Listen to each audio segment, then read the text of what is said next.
And I come from a place that, we used to show up on the nightly news as the kind of place that nothing good could ever come from it. So to have something this beautiful in our community that we knew was a product of our own dreams and visions, for us was an enormous, huge, push toward getting something that we wanted. And also, I got married there back in 2006. Notice my dog is the flower girl.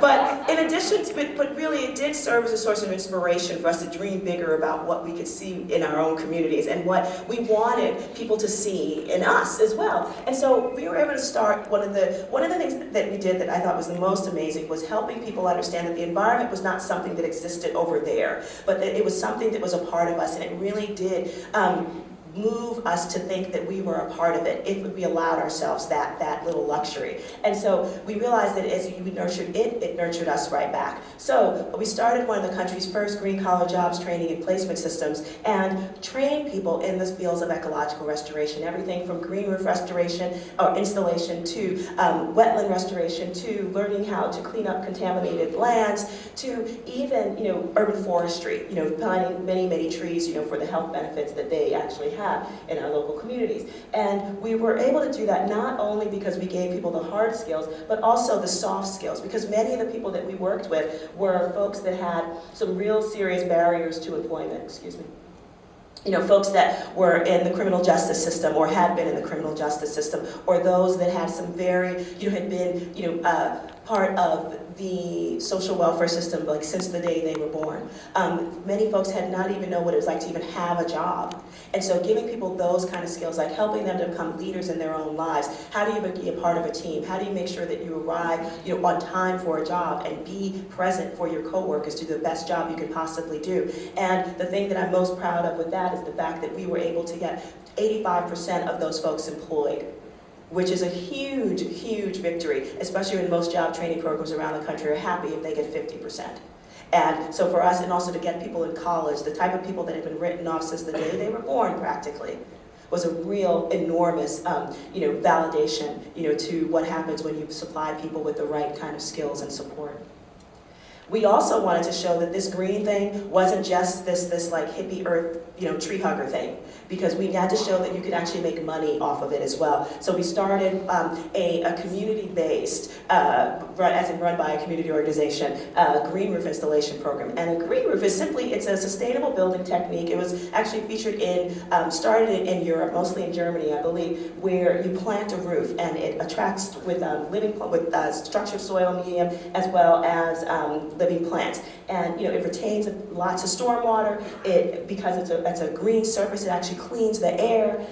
It provides, especially in the building that you're in, it actually lowers your air conditioning costs because it actually helps you keep the cooling aspects inside your building. And if you have lots of them, it actually helps keep the surrounding temperature of your area cooler too, helping with urban heat island effect. Probably wondering why I'm showing all these pictures of people working. It's because these are green jobs that none of which can be outsourced, because it's not like you're going to take your green roof and send it to China to get it redone.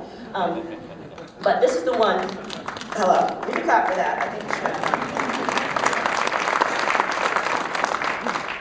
But this is what it looked like when we planted it on my roof, a few years ago, and this is what it looks like now. And we also wanted to show that there are different things you can do with a green roof. You can even it is just the coolest thing, anything you want to do. So, but you can even plant food. We did a medicinal herb garden on another roof, as well as we planted food. So you can do urban agriculture up there as well.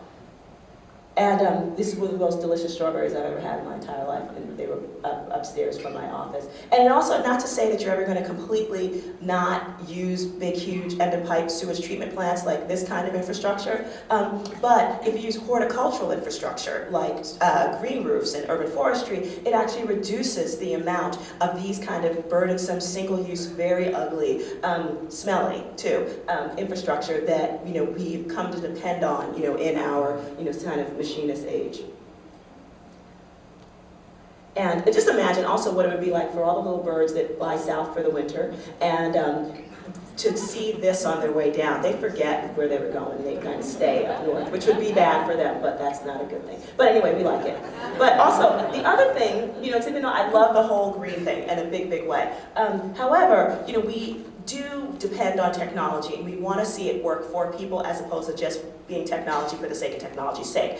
We partnered with the Massachusetts Institute for Technology on a project called Fab Lab, which is short for Fabrication Laboratory. And you basically, all it is you couple milling machines and fabrication machines with just computers, regular straight computers, and all these machines, and then you can literally, and once you know the specific design software, and it's all open source, you can pretty much create anything that you want. Now, why was it such a big deal to have that kind of stuff in our community? Because we wanted to use another tool to cross the digital divide, and also show that people in our communities could be creators and inventors in their own right. Just building only what their mind wanted them to see happening. And specifically for the young people in our community, this was a huge, huge step. And it was really clear because we also have lots of waste in our community. And one man's trash is another man's treasure. One thing we realized was that so much of the waste that was coming into our community really didn't need to be considered waste. For example, we have a huge, one of the world's largest food distribution centers in our community, where